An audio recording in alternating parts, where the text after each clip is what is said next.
Mike Pinball Clemons, the vice chair of the Toronto Argonauts. Played in the Canadian Football League for 12 years. Ran for the most yards in any player in pro football history, and I'm in the Canadian Football League Hall of Fame. But more than that, I'm the husband of Diana and the father of Rachel, Raven, and Riley, and the son of Anna Bryan, a single parent who grew up in Florida.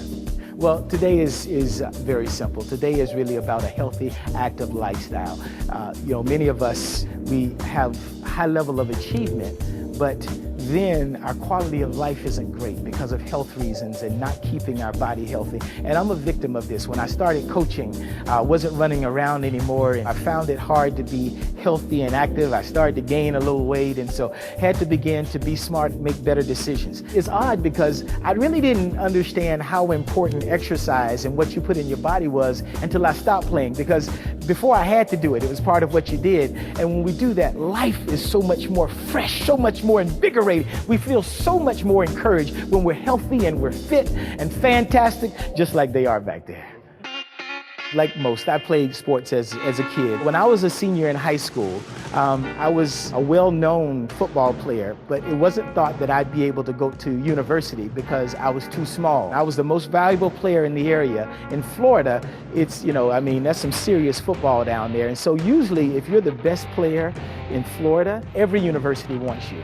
But they all thought I was too small. And so I chose an academic school. What that means is I also had the grades to do that. My decisions for university came between Harvard, Columbia, and William & Mary, where I chose to go because they're the only one of the three that give scholarships. I went to school with the idea that I was going to get a degree, get a job, and move on. And football actually just worked out. I went on to be a college All-American, and I ended up getting drafted by the Kansas City Chiefs in 1987, and then came to Canada in 1989. As a kid, I loved being active. So when I wasn't active, I actually did my schoolwork. So that my mom made me finish my schoolwork before I could go out to play.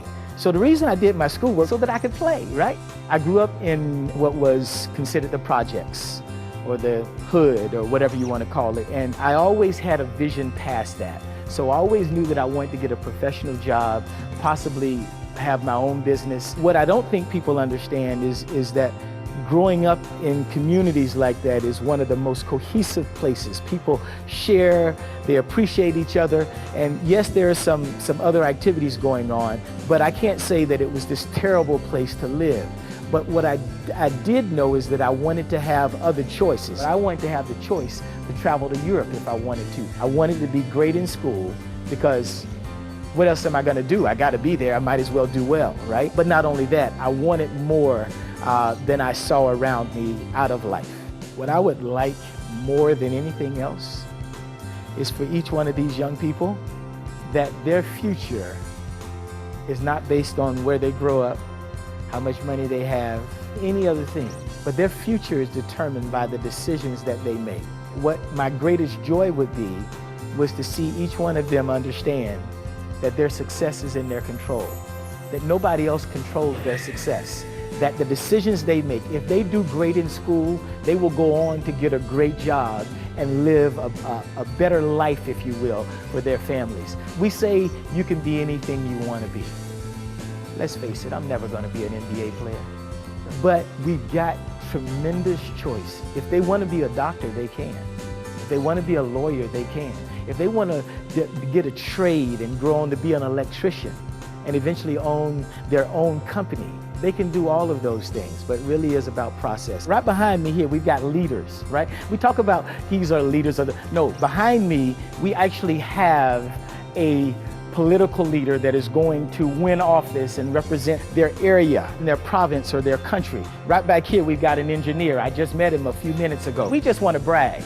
After they become doctors and lawyers, we want to say, hey, we were there, we knew them when.